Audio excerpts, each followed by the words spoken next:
기도드리겠습니다.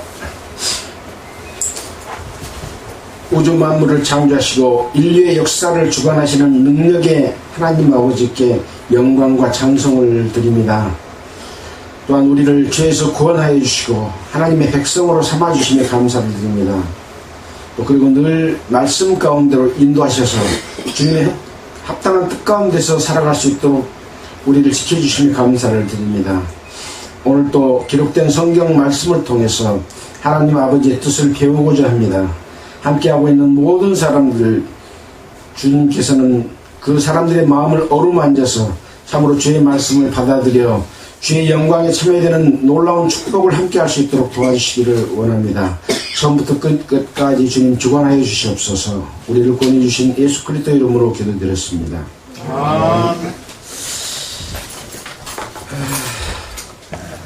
반갑습니다. 오늘이 8월 11일입니다.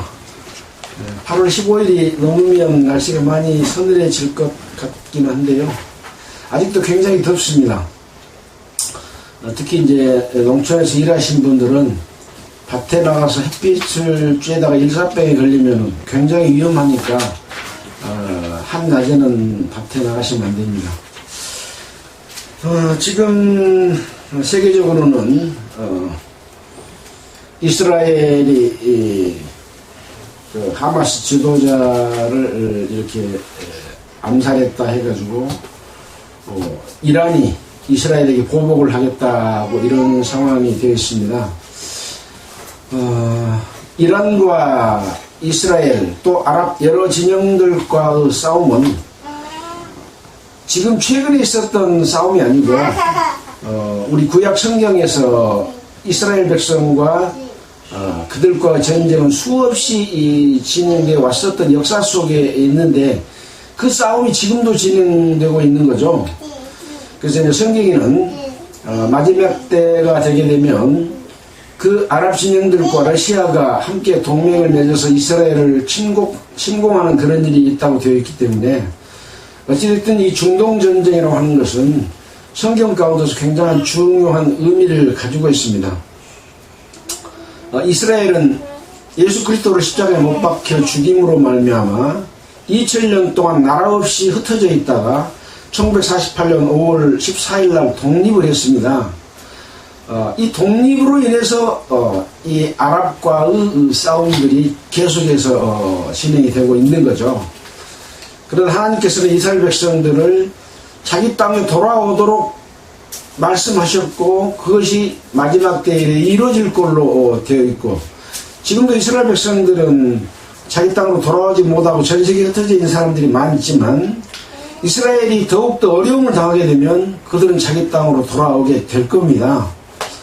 이런 상황들을 볼 때 우리는 이제 성경이 마지막 때에 이루어질 내용들의 그 시점에 많이 다가서 있다라고 하는 것을 알 수가 있습니다. 또 기후적으로 보더라도 가뭄과 또 홍수가 예전에 예측할 수 없을 만큼 어마어마하게 많은 그 양이나 이렇게 바람이 불고 또 지진과 기근 이것도 더욱더 심해지고 있는 그런 상황이잖아요. 이런 부분들을 볼 때도 우리가 세상에서 만족하고 세상에서 사는 그런 것보다는 마지막 때를 맞이해서 우리가 하나님의 뜻이 합당하게 또 주의 영광스러운 길로 갈 수 있도록 늘 우리 자신을 살펴보고 말씀 속에서 교훈을 얻어야 된다라고 하는 말씀으로 먼저 시작을 하겠습니다. 오늘은 열왕기하 13장을 할 차례입니다. 지금 우리가 공부하고 있는 내용은 무슨 내용이라고 했습니까? 이스라엘 왕들의 역사를 우리는 공부하고 있습니다. 이스라엘은 하나님의 택하신 백성이고 하나님의 백성이죠. 이 하나님의 백성을 애굽에서 빼어내서 광야 40년을 거쳐서 가나안 땅에 들어가도록 했습니다. 가나안 땅은 어떤 곳이냐 하면 하나님이 택하신 거룩한 땅입니다. 가나안 땅은. 근데 가나안 땅에 하나님의 백성들이 살고 있지 않고 그 땅에 살고 있는 여러 족속들이 살고 있었는데 그 족속들은 하나님을 섬기지 않고 우상을 섬기고 또 다른 신을 섬겨서 하나님 앞에 범죄함으로 말미암아 하나님의 거룩한 성소인 이스라엘 땅, 가나안 땅이 더럽혀진 거죠. 그래서 그들을 쫓아내고 이스라엘 백성, 자기 백성이 그 가운데 살도록 하시는 것이 바로 이스라엘 백성이 광야 40년을 끝나고 가나안 땅에 들어간 목적입니다.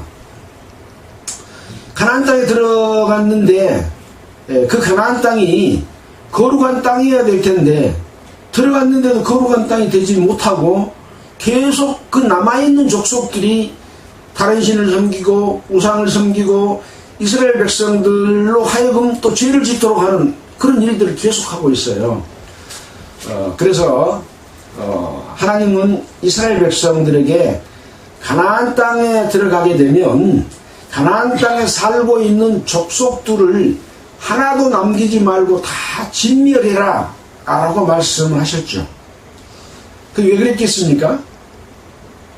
남아있으면 그들이 이스라엘 백성과 함께 결혼도 하고 함께 살면서 그들이 섬기는 다른 신, 또 그들이 섬기는 우상 이런 것들을 섬기게 하기 때문에 아예 하나도 없이 싹 없애버려라 그런 거죠.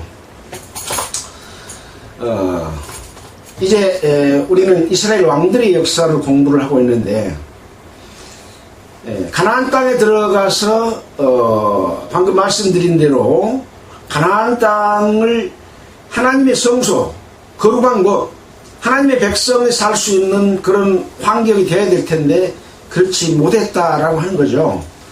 그래서 어떻게 이 가나안 땅을 하나님의 그 백성으로서 하나님이 함께하며 살 수 있는 곳으로 만들 것이냐 하는 것이 하나님의 어떤 목적이라고 할 수가 있습니다. 그래서 그렇게 하려면 어떻게 사는 것이 옳은 길인가를 알려줘야 되지 않습니까? 그것이 바로 시내산에서 율법을 주신 이유입니다. 율법은 애굽 땅에서 살고 있는 이스라엘 백성들에게 준 것이 아니고 애굽에서 구원해낸 하나님의 백성, 구원받은 백성인 거죠. 그래서 홍해를 건널 때 세례를 받았다 그렇게 말하잖아요. 이스라엘 백성이 어떻게 살아갈 것인가를 알려주는 겁니다. 그러니까 율법과 레위기서의 제사법과 각종 규례 이런 내용들은 하나님의 백성이 어떻게 살면 하나님 앞에 죄가 되고 어떻게 살면 부정한 삶이 되고 그것을 어떻게 해결하고 하나님과 함께 내가 거룩하니 너희도 거룩하라 라고 하신 그 하나님의 뜻대로 이스라엘 백성들이 살 수 있을 것인가를 알려주는 기준이 바로 십계명을 비롯한 각종 율례와 계명 613가지라고 하잖아요. 더욱 중요한 것은 제사법입니다. 레위기서에 나와 있는 제사법은 그 규례를 통해서 율법을 통해서 어떤 것이 부정한 것이고 어떤 것이 죄인 것을 알고 그 죄를 지은 자가 죄의 용서함을 받고 다시 깨끗해져서 하나님과 함께 할 수 있도록 하는 것이 바로 제사법이기 때문에 이 제사법이 없다고 한다면 이스라엘 백성들은 하나님 앞에 거룩해질 수가 없습니다. 마찬가지입니다. 지금 우리는 예수 그리스도의 피로 말미암아 예수님께서 우리 죄를 다 용서해 주셔서 내가 지은 죄를 하나도 남김없이 다 용서해 주셨잖아요. 죄가 용서해 줬으면 내가 하나님 앞에 의롭다함을 받은 자가 되는 거죠. 그거는 우리가 이제 복음을 전해 드릴 때 예수님 안에 우리 모든 죄를 예수님 안에 포함시키고 예수님이 십자가에 못 박혀 죽을 때 나도 예수님 안에서 함께 죽고 예수님이 부활할 때 우리가 함께 살아났기 때문에 이제는 죄의 몸이 심판을 받고 다시 태어난 몸, 그래서 거듭났다라고 이야기를 합니다. 이 거듭난 사람에게는 하나님이 성령이 오시지 않아요. 이 성령이 오신 이 몸이 바로 하나님은 우주 만물 가운데 충만하시지만은 하나님이 거하시는 처소는 아까 이스라엘 땅, 가나안 땅이라고 했잖아요. 똑같이 우리 몸이 바로 가나안 땅이라고 할 수 있습니다. 근데 그동안에 가나안 땅, 사람으로 만든 그 하나님이 사람과 함께 거하기를 원하는 이 땅이, 이 몸이 하나님의 뜻을 따라서 살지 않고 자기 마음대로, 자기 욕심대로, 자기 뜻을 따라 하나님 없이 살아왔다가 이제 하나님을 믿고 예수 그리스도 발명하고 구원을 받게 되기로 말미암아서 성령이 우리 속에 들어와서 하나님이 내 속에 계셔서 하나님의 뜻대로 살지 못하는 모든 육신적인 요소를 진멸하는 것과 같은 것이 바로 가나안 땅에 이스라엘 백성이 들어가서 가나안 땅에 살고 있는 그 여러 족속들을 진멸하라는 것과 같은 것이다 라고 하는 것을 생각해 봐야 될 겁니다. 이스라엘 백성들이 이제 가나안 땅에 들어가서 모세의 인도함, 그 다음에 여호수아의 인도함, 모세는 이제 가나안 땅에 못 들어갔잖아요. 그 다음에 이제 여러 사사들이 또 인도하는 시대가 있었고, 또 그 다음에는 이제 왕들이 이 이스라엘 백성들을 인도하는 그런 상황이 됐습니다. 이스라엘 백성들은 이렇게 하나님이 늘 함께하고 기적을 일으켜서 자기들을 지켜주고 보호해주지만 잊어버려. 하나님의 능력을 금방 잊어버리고 보이지 않는 하나님이 없으니까 뭘 만들어서, 금송아지를 만들어서 그것을 섬기는 것처럼 그렇게 살아왔기 때문에 이스라엘 백성들은 늘 하나님 앞에 죄를 지었습니다. 그럴 때마다 사사를 보내고 선지자를 보내고 이렇게 해서 다시 돌이켜서 이스라엘 백성이 하나님 앞에 거룩해 주도록, 하나님과 함께 살도록 그렇게 해 오셨죠. 근데 이제 사사시대도 지나가고 우리도 우리 이 제사장이나 이런 사람들이 잘못하고 죄 짓는 걸 보니까 우리도 일반 세상처럼 왕을 주십시오. 그러면 왕이 재판도 하고 백성들을 잘 이끌어가지 않겠습니까? 하고 왕을 주라 그래가지고 맨 처음에 준 왕이 누굽니까? 사울왕이죠. 근데 하나님께서는 이스라엘 백성들이 원하면 왕을 줍니다. 근데 하나님의 마음은 내가 너희를 인도하는데 너희들은 나를 믿지 않고 왕을 달라고 하냐 하고 처음부터 왕 주는 것 자체를 하나님은 옳다고 생각하지 않은 거죠. 자, 사울 왕은 처음에는 아주 능력 있고 미모도 잘생기고 아주 건장하고 이스라엘에 아주 모범되는 그러한 청년이었지 않습니까? 근데 이 사울 왕은 이제 왕이 된 이후에 하나님의 말씀을 따라서 이스라엘 백성들을 인도하고 하나님의 말씀에 따라서 살아가야 될 텐데 그것을 지키지 못한 거예요. 그것은 뭐냐면 한번 찾아볼까요?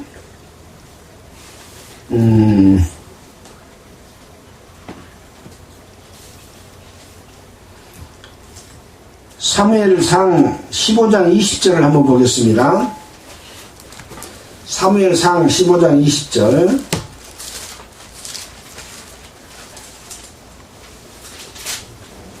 자, 그 전에 먼저 15장 2절부터 먼저 보겠습니다. 만군의 여호와께서 이같이 말씀하시기를 아말렉이 이스라엘에게 행한 일 곧 애굽에서 나올 때 길에서 대적한 일을 내가 추억하노니 지금 가서 아말렉을 쳐서 그들의 모든 소유를 남기지 말고 진멸하되 남녀와 소아와 젖먹는 아이와 우양과 약대와 나귀를 죽이라 하셨나이다. 이렇게 이제 사무엘이 사울에게 아말렉과 싸워서 아말렉을 쳐서 이겼을 때 하나도 남기지 말고 다 진멸해라. 이렇게 했는데 사울은 이 말씀을 지키지 않은 거죠. 자, 15장 20절을 한번 볼까요? 사울이 사무엘에게 이르되 나는 실로 여호와의 목소리를 청종하여 여호와께서 보내신 길로 가서 아말렉 왕 아각을 끌어왔고 아말렉 사람을 진멸하였으나 다만 백성이 그 마땅히 멸할 것 중에서 가장 좋은 곳으로 길갈에서 당신의 하나님 여호와께 제사하려고 양과 소를 취하였나이다. 이렇게 다 진멸하라고 했는데 이 좋은 곳은 남겨가지고 하나님한테 제사하려고 다 없이 안 했습니다. 라고 하는 거죠. 왕은 설령 백성들이 그렇게 이야기한다고 할지라도 왕은 백성들을 인도할 위치에 있기 때문에 하나도 남김없이 진멸하라고 했기 때문에 진멸해라 이래야 되는 거죠. 근데 남겨놓고 또 다른 데 보면은 좋은 것은 남기고 나쁜 것은 버렸다 라고 되어 있는 데가 있습니다.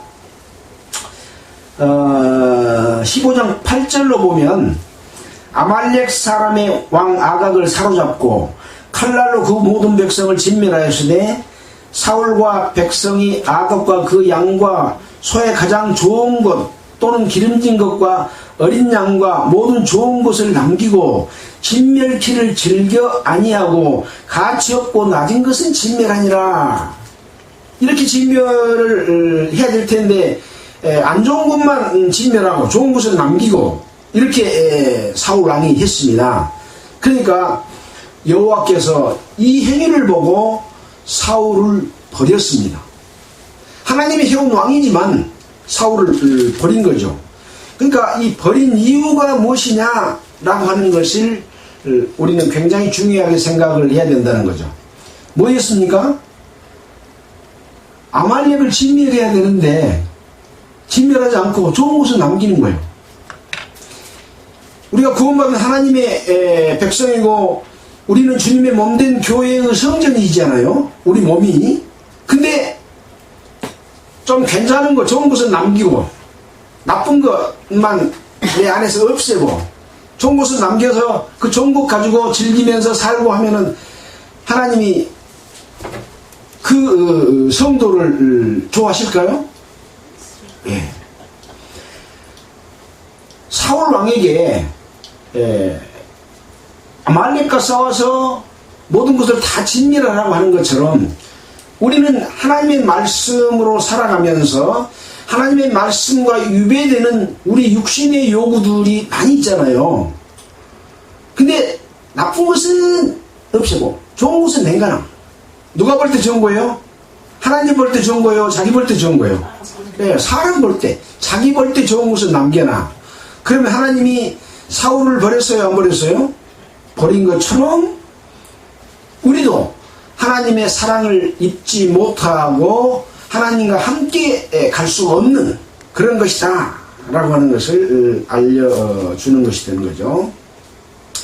자, 이렇게 사울 왕은 진멸하지 않는 죄 때문에 하나님이 버렸고 버리는 것으로 끝나지 않고 사울 왕에게 하나님의 악한 영을 그 속에 심어가지고 늘 악한 마음이 일어나도록 해서 이제 사울 왕을 버리고 다윗 왕을 왕으로 하나님께서는 세우려고 한 내용들을 성경에 기록해 놨는데 사울 왕은 늘 다윗을 죽이려고 16번인가요? 제가 정확히 기억이 안 나는데요. 계속 쫓아다니며 죽이려고 하고 이런 상황이 벌어졌는데 사울 왕 자신 속에는 이 다윗이 나를 이어서 이스라엘 왕이 될 것을 알았어요. 그럼에도 죽이려고 한 거죠. 그러니까 내 속에 있는 하나님이 주신 악한 영이 바르게 살지 못하도록 나를 늘 구렁텅이로 끌고 간다라고 하는 거죠. 그래서 우리가 성경에서도 보면 구원받은 성도가 진짓죄를 범한 즉 다시 속죄하는 제사가 없다. 진짓죄라고 하는 것은 의도적으로 짓고 또 짓고 짓고 또 짓고 그런 죄가 진짓죄입니다. 물론 어떤 욕심에 이끌려서 성도들도 죄를 지을 수 있습니다. 그러나 그것을 돌이키면 하나님이 용서해 주시는데 하나님이 용서해 줬으니까 또 짓고 용서해 주시니까 또 짓고 그건 진짓죄가 되는 거예요. 그래서 그런 자들은 이 바로 하나님의 이제 히브리서에 보면 하나님의 손에 빠져들어가는 것이 무서울진저 라고 말하고 있는 거죠. 그때는 내가 착하게 하나님께서 합당하게 살고 싶어도 못 살아. 하나님께서 악한 영을 그 속에 주실 수 있다라고 하는 것이 구약 성경에 이 사울 왕을 통해서도 보여줬고 신약 성경의 히브리서를 통해서도 그런 내용을 보여주고 있어서 하나님의 뜻대로 살아가는 삶이 얼마나 중요한 것인가 라고 하는 것이죠. 그 다음에 이제 사울 왕에 이어서는 누가 왕이 됐습니까? 다윗이 왕이 됐죠. 다윗은 어떤 죄를 지었나요? 다윗은 우리아의 아내를 목욕하는 걸 보고 데려다가 간음죄를 짓고 나중에는 우리아 장구 자기 죄를 속이기 위해서 우리아 장군을 전쟁터로 보내가지고 죽게 만드는 그런 죄를 지었죠. 근데 나중에 이것이 나단 선지자의 지적으로 말미암아 잘못됐다는 것을 알고 철저하게 회개하고 늘 하나님 앞에 그 바르게 살기를 원하는 것 때문에 성경 속에서 가장 하나님의 뜻대로 바르게 산 인물 중에 하나를 다윗 왕으로 꼽고 있습니다. 그런 죄를 지었어도. 그러니까 성도들도 죄를 지을 수 있지만 그걸 철저하게 돌이키고 다시는 그렇게 죄를 짓지 않도록 하는 삶을 살 때는 하나님 앞에 가장 합당한 삶을 살 수도 있는 그런 것을 이야기해 줬습니다. 그래서 이 다윗을 통해서 신약성경 마태복음 1장에서도 다윗의 자손 아브라함과 다윗의 자손 예수 그리스도의 세계라 라고 해가지고 다윗의 후손으로 예수 그리스도가 오실 것을 우리에게 말씀해 주고 있는 그런 것과 같이 다윗이 왕이 됐습니다. 자, 이 다윗 왕이 된 이후에 이제 솔로몬을 왕으로 삼았습니다. 우리가 솔로몬 이 세상에서 가장 부귀 영화를 누리는 그런 왕이다 라고 하는 것을 알고 있잖아요. 그리고 이 솔로몬은 하나님께 지혜를 구함으로 말미암아 상대 주변에 있는 나라들을 총칼로서 무력으로서 진압한 것이 아니라 하나님의 지혜 있는 말씀으로 그들에게 말해주고 함으로 말미암아 그것이 소문이 나가지고 다른 나라 왕들이 애물을 가지고 와서 솔로몬 왕에게 자문을 얻고 또 이렇게 스스로 복속되는, 그래서 주변의 모든 나라들을 이스라엘의 통치하에 있도록 하는 그런 훌륭한 일을 했던 그런 왕입니다. 근데 처와 척들을 많이 뒀다. 그러니까 부귀 영화를 그렇게 누리게 함으로 말미암아 자기의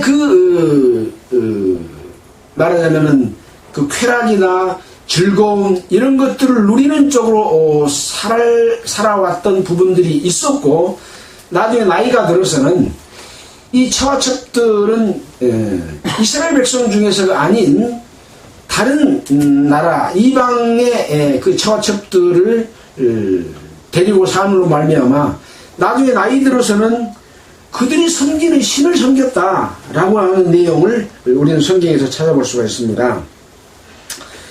솔로몬의 죄악에 대해서는 열왕기상 11장에 기록이 되어 있습니다.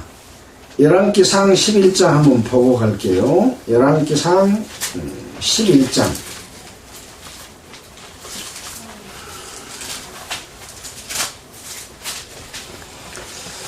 531페이지입니다.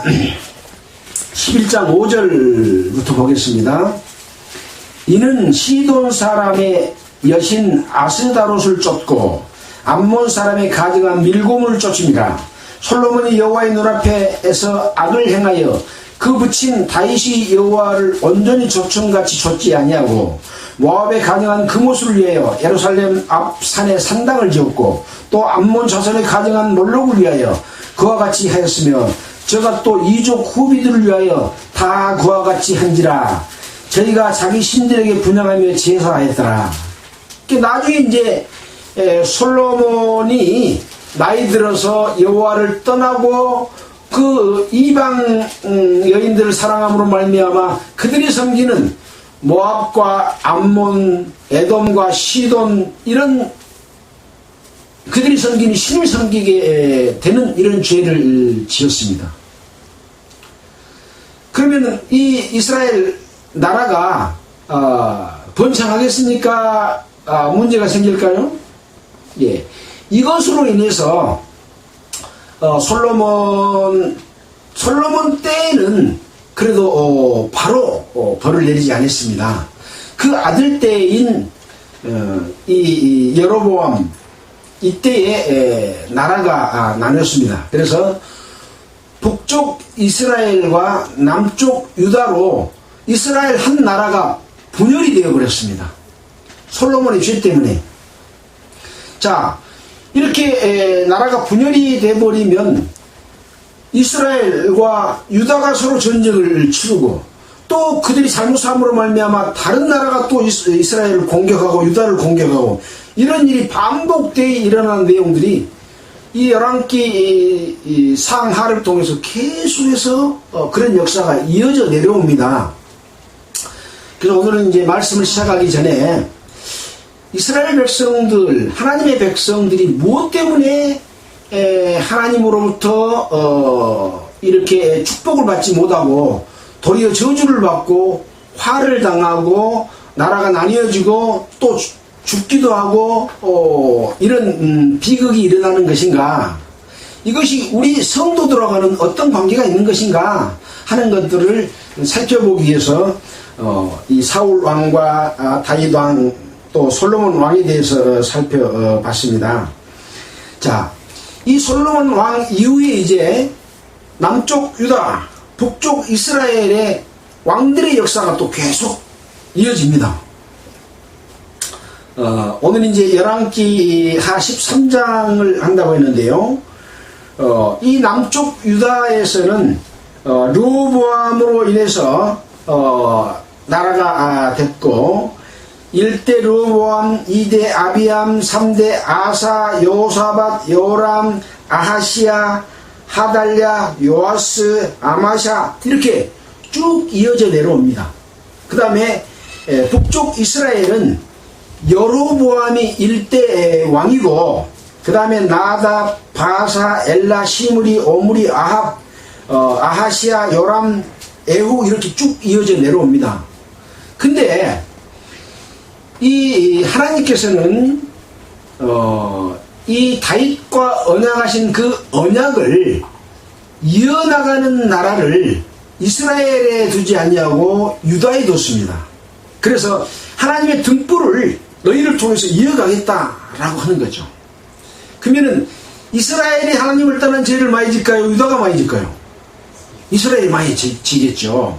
그래서 그 역사를 쭉 살펴보면 죄를 짓는 내용들이 쭉 나오게 됩니다. 자, 그러면 1대 유다왕 르호보암은 하나님을 잘 공경하고 죄를 안 지었을까요? 하나님의 그 등불을 드시겠다고 하는 그 유다 나라인데 한번 보겠습니다. 열왕기 상 14장 22절 14장 22절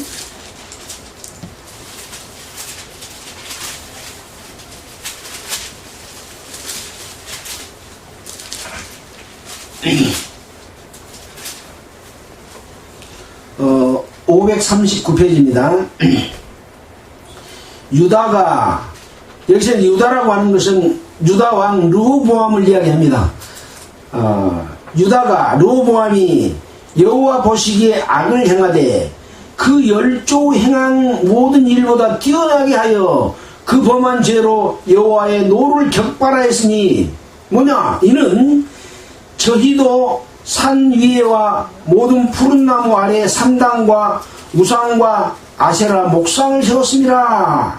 그 땅에 또 남색하는 자가 있었고 여호와께서 이스라엘 자손 앞에서 쫓아내신 국민의 모든 가증한 일을 무리가 본받아 행하였더라. 이제 유다의 일대 왕인 르호보암도 이렇게 다른 역대 모든 왕들보다 더 많은 죄를 지었다라고 지금 이렇게 기록을 해놓고 있는데, 그 죄가 뭔지냐 하고 살펴봤더니 산 위에와 푸른 나무 아래 산당을 지었다. 여기 푸른 나무 아래에는 무엇을 의미하는지 아시겠습니까? 산당은 산 높은 곳에 짓고, 푸른 나무라는 말은 좋은 곳에, 그늘진 곳에, 또 아름다운 곳에 지었다, 그런 이야기입니다. 그래가지고 거기에 산당과 우상과 아세라 목상을 세웠다. 자, 좋은 곳에다가 산당을 짓고 우상. 자, 이 우상이 뭔지를 알아야 되는 거죠. 우상은 금송아지가 우상의 첫 번째잖아요. 우상은 뭐냐? 하나님의 능력을 믿지 않고 뭔가 좋게 만들어서 그것으로 우리 교회가 잘 된다. 이게 우상인 겁니다. 이스라엘 백성들이 우상을 만들어 놓고 이것이 애굽에서 우리를 인도한 신이다 라고 말을 한 거죠. 이것이 우상이라고 말을 안 했습니다. 이것이 이 기독교 역사 중에 외형과 형식적으로 발달된 모든 것이 다 이 금송아지와 같은 겁니다. 아까 푸른 나무에 산당을 짓다 한 것은 장소가 좋고 넓고 또 아름답고 물도 있고 좋은 곳에 좋은 건물을 지어서 특히 이제 그 천주교 같은 데는 성당을 어마어마하게 좋게 지놓고 안에 미술품으로 장식하고 그랬잖아요. 이 모든 것이 다 푸른 나무 아래 산당을 지은 것하고 똑같은 겁니다. 근데 천주교 아닌 개신교도 예배당 좋게 지놓고 사람 많이 모이게 하고 어떤 외형과 형식으로 모든 것을 하고 있는 이 모든 것은 전부 이 푸른 나무 아래 여로보암이 지은 죄하고 같은 거다라는 것을 알지 못하면 뭐가 우상 섬기는 거지? 뭐가 다른 신 섬기는 거지? 모릅니다.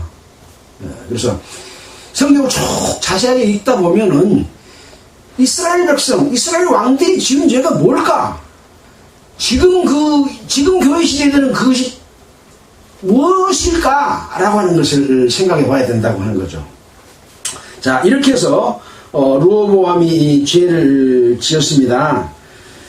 자, 그 이후에 또 이제 왕들이 쭉 있었고, 그러면 이제 이스라엘 쪽에는요, 여로보암의 왕이 1대 왕이잖아요.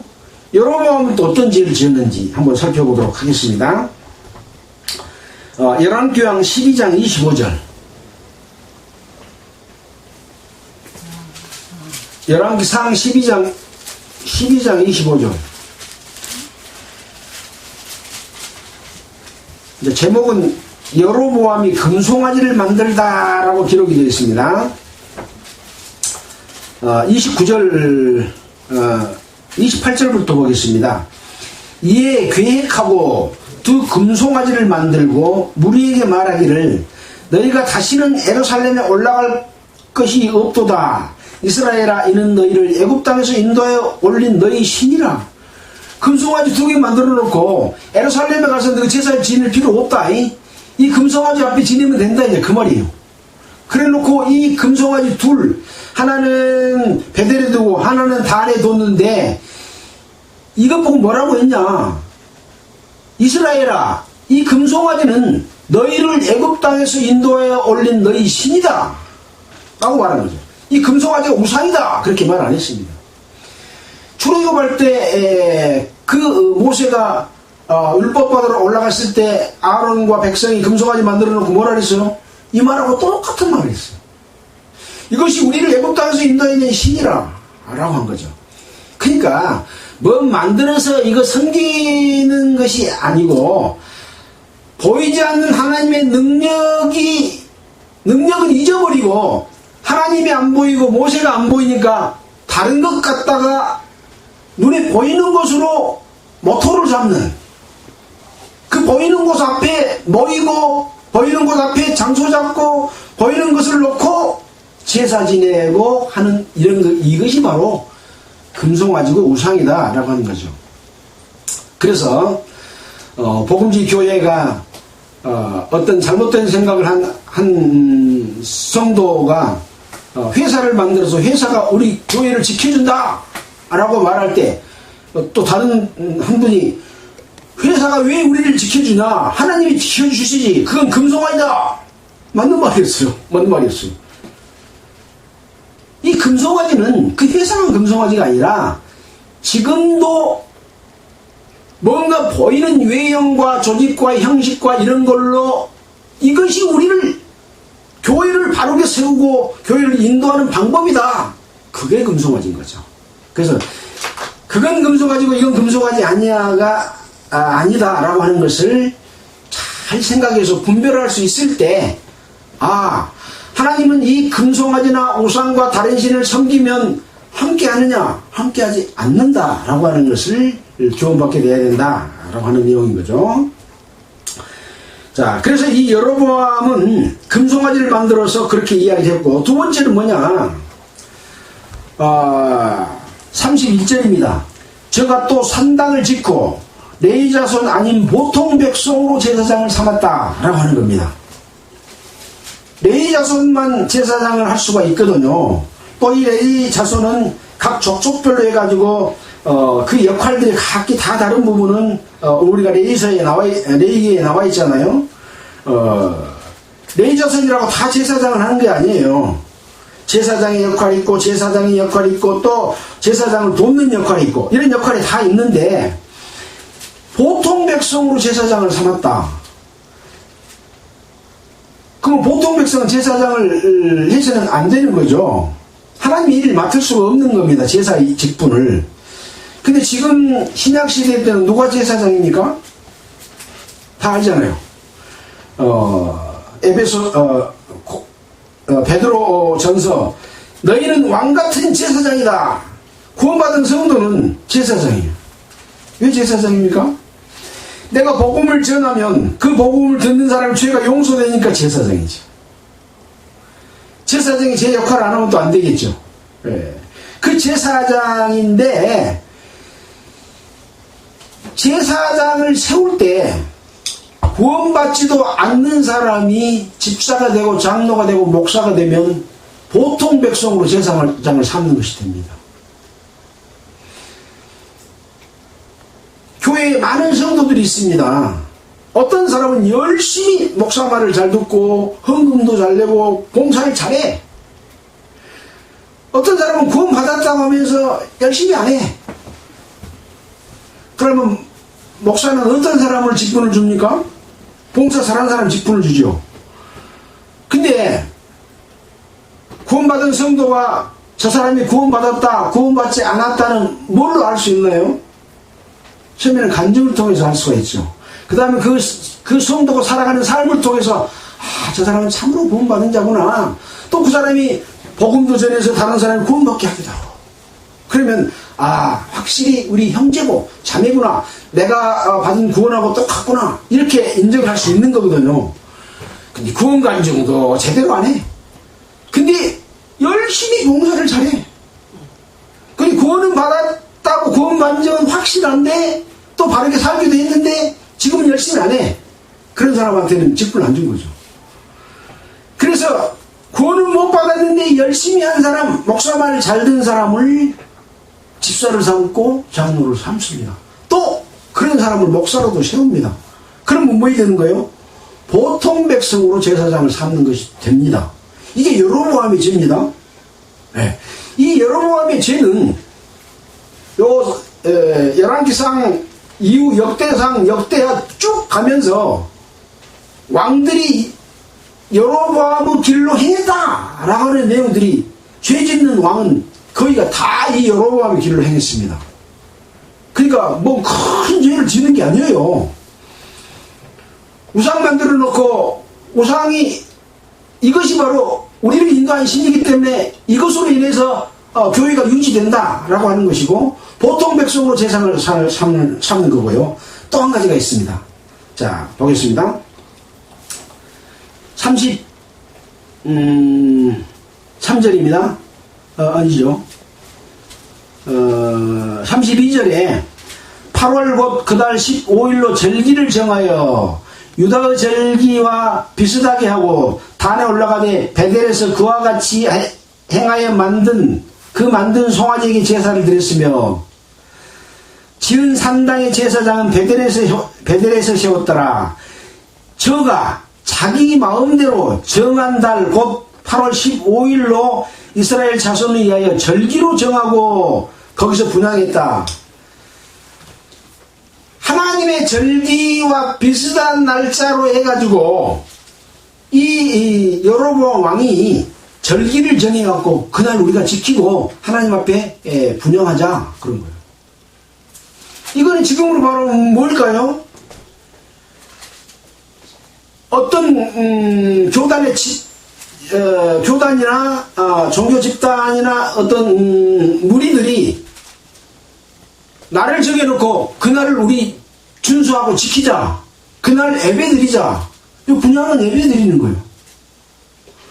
마음대로 날을 정해서 지키게 하는 것은 이 여로보암의 죄다라고 하는 것을 안다고 한다면 이 여로보암의 지은 죄가 뭘까? 지금은 뭘까?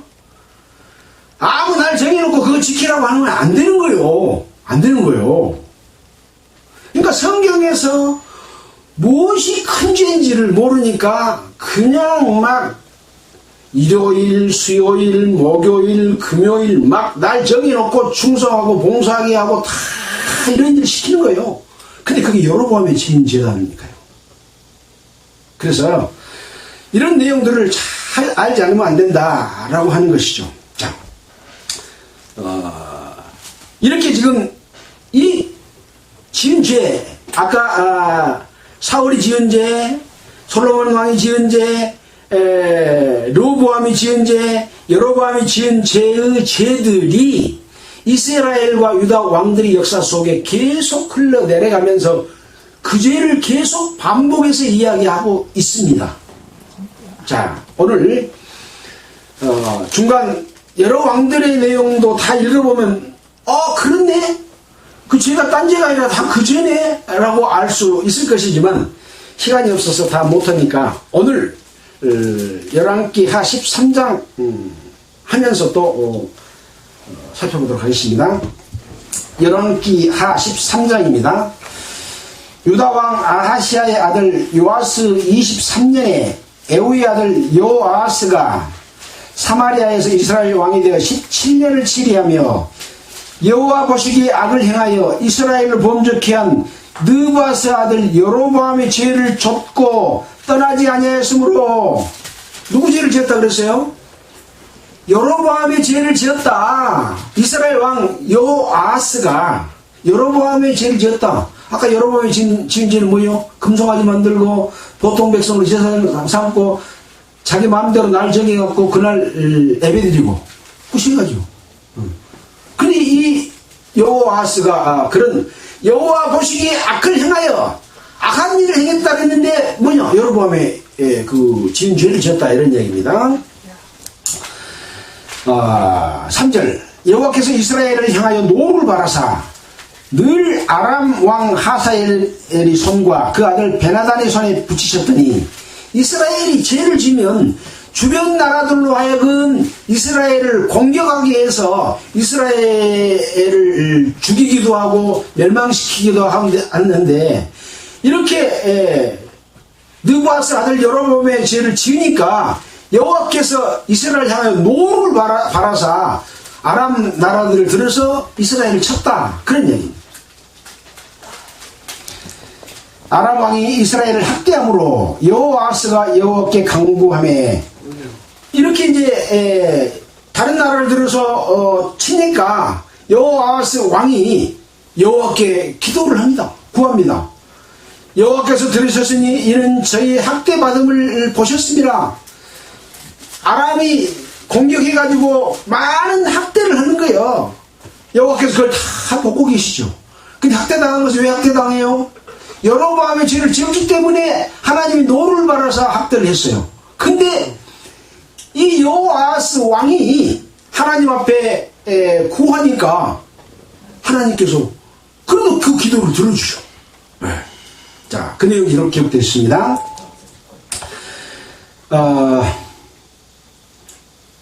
여호와께서 이에 구원자를 이스라엘에게 주심에 이스라엘 자손이 아람의 손에서 벗어나 전과 같이 자기 장막에 거하였으나 이렇게 이제 구원자를 보내서 아람 손에서 벗어나서 자기 장막에 살 수 있도록 해줬습니다. 근데 6절에 보면 저희가 이스라엘로 범죄케 한 여로보암의 지배 죄에서 떠나지 아니하고 조차 행하며 또 사마리아의 아세라 목상을 그저 두었더라. 이렇게 여로보암이 지은 죄 때문에 아람에게 공격을 당해서 고초를 당하고 그렇게 해서 구하니까 그 손에서 풀어졌는데 그 죄를 버리지 않았다. 버리지 않았다. 그 죄가 뭘까? 그 죄가 세 가지라니까. 세 가지. 7절입니다. 아람 왕이 여호아스 백성을 진멸하여 타작마당에 티끌같이 되게 하고 마병 50과 병거 10승과 보병 1만 외에는 여호아스에게 남겨두지 아니하였더라. 일정한 이 군대 병력 외에는 남겨주지 않아서 자기 나라를 공격해서 이길 수 없도록 해버린 겁니다. 하나님의 뜻을 떠나서 잘못을 범하면 싸워서 마귀를 싸워서 능히 이기지 못하게끔 쳐박아 버리는 것과 같은 거죠. 아람은 이스라엘 백성들을 이렇게 해버린 거죠. 진멸하고 타작마당에 티끌같이 되게 하고 또 일정한 병력 외에는 남겨두지 않았습니다. 여호아스의 남은 사적과 모든 행한 것과 그 권력은 이스라엘 왕 역대 지략에 기록되지 아니하였느냐. 여호아스가 그 열조와 함께 잠에 사마리아에 장사되고 그가 그 아들 요아스가 대신하여 왕이 되니라. 한 왕의 역사를 기록하면서 뭘 기록했습니까? 그 왕이 어떤 죄를 짓는가를 기록했고 죄를 지으면 어떤 대가가 오는가를 기록했고 그렇게 죄를 지었어도 하나님 앞에 다시 구하면 하나님께서 또 그들의 손에서 풀어주었는데 또 죄를 지으니까 또 멸망시키고 이제는 이 여호아스도 죽게 되고 그 아들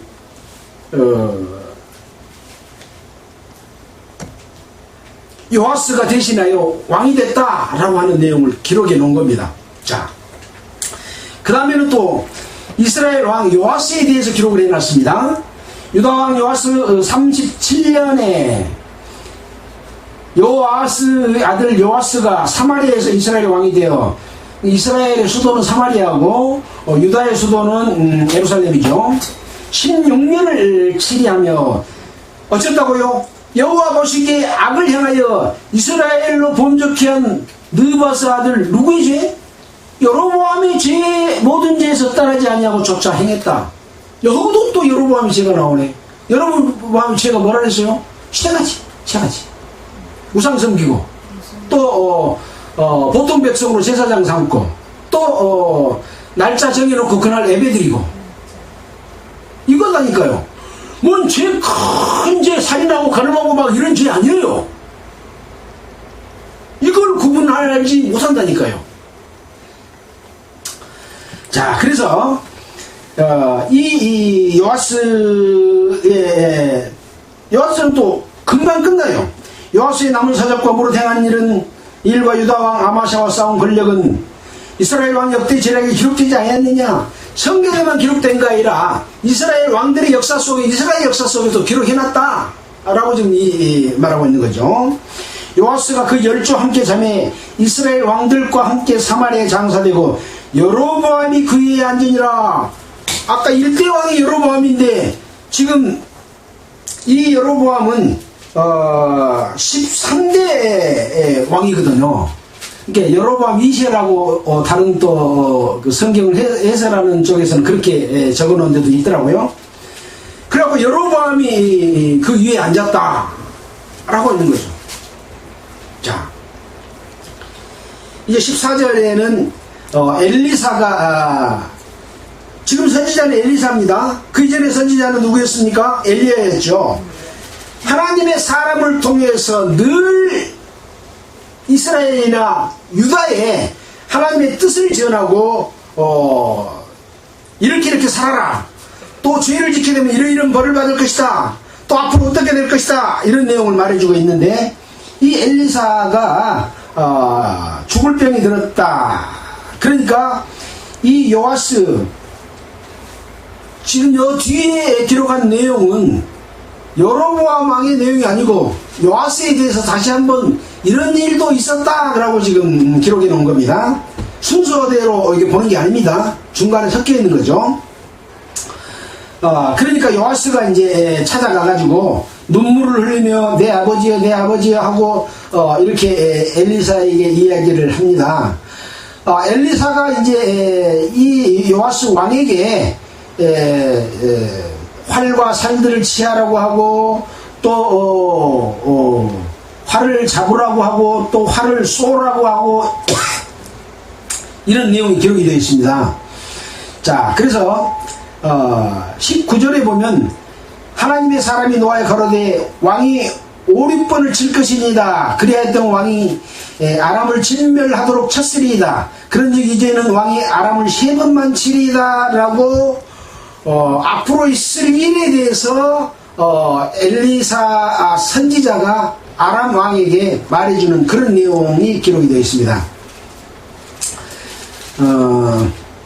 20절입니다. 엘리사가 죽음에 장사하더니 해가 바뀜에 모압 적당히 이 지경을 범한지라. 이것은 좀 어렵게 되어 있는데요. 모압인들과 군대가 그 땅을 침략하였더라. 킹제임스에서는 이렇게 번역을 하고 있습니다. 마침 사람을 장사하는 자들이 그 적당을 보고, 여기도 좀 어렵죠.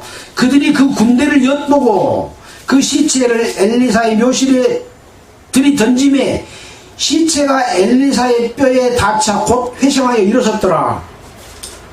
장사지휘는 엘리사한테다가 죽은 시체를 던지니까 시체가 일어나. 그래서 이 엘리사 선지자는 예수 그리스도처럼 많은 기사와 능력을 행했던 그런 그림자 모델과 같은 그런 모습을 보여주는 것 아닌가, 이런 생각이 들었습니다. 예수님께서 죽은 자를 살려내고 많은 병을 고쳐주고 이런 일을 행하셨잖아요. 참고로 그런 생각도 해보게 됐습니다.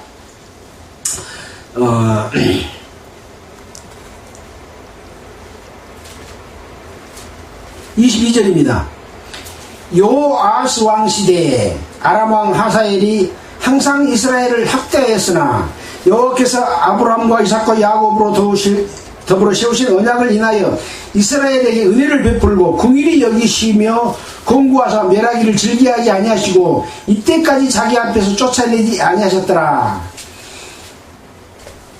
이 요아스 왕이 여로보암이 죄를 지었잖아요. 그러나 이들을 멸망시키는 것을 즐겨하지 않은 하나님의 그 내용을 기록해 놨습니다. 그래서 이스라엘에게 은혜를 베풀고 긍휼히 여기시며 권고하사 멸하기를 즐겨하지 아니하고 이때까지 자기 앞에서 쫓아내지 않았다라고 하는 것이죠. 유다 속에 하나님의 등불의 혈통을 이어가는 것을 하지만 이스라엘도 하나님의 백성입니다. 그래서 이 하나님의 백성 이스라엘에게도 멸망시키는 것을 즐겨하지 않습니다. 하나님은 구원받은 성도들이 비록 여로보암의 죄를 짓고 또 아합의 죄를 짓고 또 사울의 죄를 짓고 또 솔로몬의 죄를 지을지라도 멸하기를 즐겨하시지 아니하십니다. 용서하기를 원하십니다.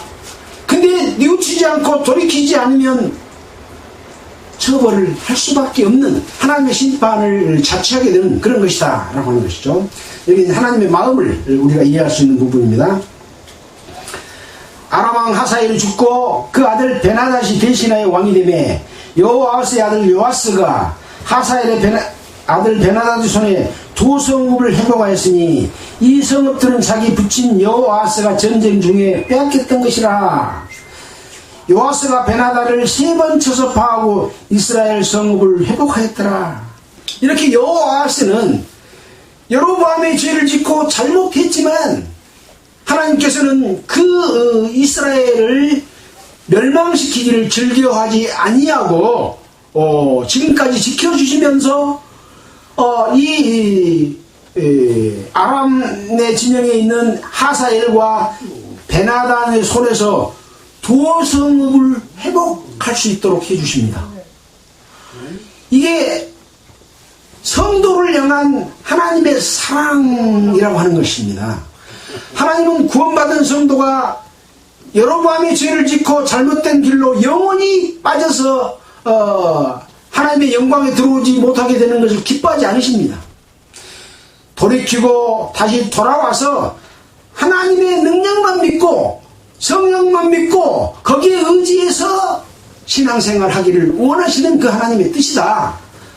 여기 이렇게 사례를 들어가면서 이렇게 죄를 지었지만 하나님께서는 보호하시고 또 그들이 돌이키고 기도하면 또 아람 진영을 이기게도 해주시는, 우리가 구원받은 성도로서 잘못된 길로 갈 수 있습니다. 내가 몰라서 그랬을 수 있고 잘못 가르침을 받아서 그랬을 수도 있습니다. 그러나 돌이켜서 함께 하나님께로 되돌아오게 되면 그 멸망으로부터 구원을 받을 수 있고 영원한 영광에 참여될 수가 있는 것이죠. 왜 이스라엘의 역사가 계속해서 지는 역사만 이어집니까? 실패하는 역사가 더 많지 않습니까? 그리고 그 중에서 하나님의 뜻대로 사는 사람은 아주 귀하게 보여주고 있습니다. 이 땅에 하나님의 백성 성도들이 정말로 하나님의 뜻에 올바르게 사는 사람은 아주 귀하다, 좁은 문으로 들어가라 하는 것과 같은 것이에요. 종교 집단이 커지면 전부 마귀의 소굴로 바뀌지 하나님의 뜻이 그 속에서 역사하는 그런 교파는 하나도 없습니다. 이 세상에 하나도 없습니다. 어디서 분명할 수 있나요? 요한계시록 7교회를 보면 거기는 잘한 부분도 있지만 잘못한 대부분이 훨씬 많이 기록되어 있습니다. 어느 한 교회를 끝까지 인도해가지고 천국 보내는 그런 역사는 성경에 없습니다. 그래서 잘못된 것이 무엇인지를 알고, 여러분의 죄가 무엇인지를 알고, 아버지가 무엇인지를 알고, 또 사울왕의 죄가 무엇인지를 알고, 내가 하나님 앞에서 거룩한 성소가 되도록, 내가 거룩하니 너희도 거룩하라 하는 그 삶을 살 수 있도록 하는 것을 교훈받았으면 하는 그런 마음으로 오늘 말씀을 마치겠습니다. 여러분이 직접 읽어보시고 또 깨닫고 은혜 받으시기를 바라고 또 그렇게 살았으면 좋겠다는 말씀을 드립니다. 기도하겠습니다. 하나님 아버지, 참으로 감사를 드립니다. 이스라엘의 역사를 통해서 성도들에게 교훈을 주시는 하나님 아버지, 그 역사 속에 있는 그 이스라엘의 잘못이 무엇인지를 밝히 알고 지금의 그것이 무엇인지를 깨달을 수 있는 눈을 허락해 주시옵소서. 그래 잘못된 길에서 돌이켜서 정말 하나님의 능력만 믿고 신앙생활하는 저희들 되도록 주님 지켜 보호하여 주시옵소서. 이 모든 말씀을 우리를 권해주신 예수 그리스도 이름으로 기도드렸습니다. 아멘. 찬송가 265장 하겠습니다.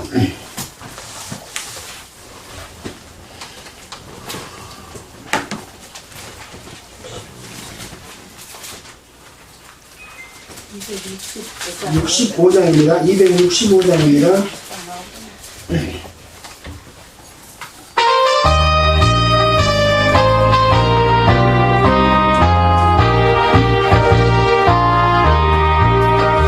옳은 길 따르라 의의 길을, 세계 만민의 의의 길, 이 길 따라서 살 길을 온 세계에 전하세. 만 백성이 나갈 길, 지나서 동튼날 환한빛 보아라 저비 주 예수의 나라 이 땅에 곧 오겠네 주 예수 따르라 승리의 주 세계 만민이 돌아가 길과 진리요 참 생명 네 창공을 부수고 다 따르라 화평과 어둠 지나서 동튼날 환한빛 보아라 저비 주 예수의 나라 이 땅에 곧 오겠네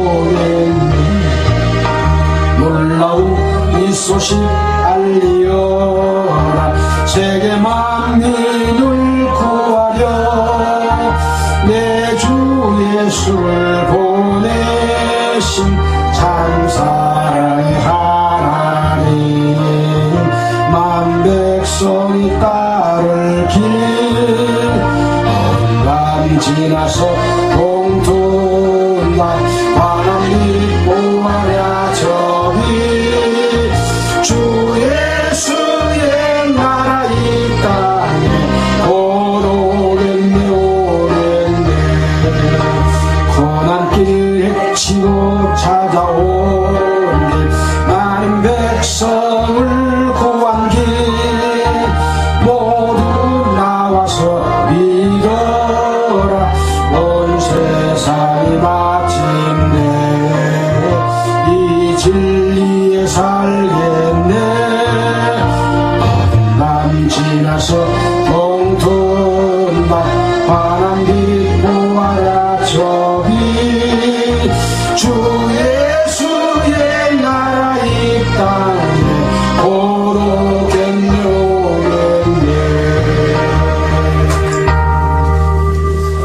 네 수고하셨습니다. 마치겠습니다.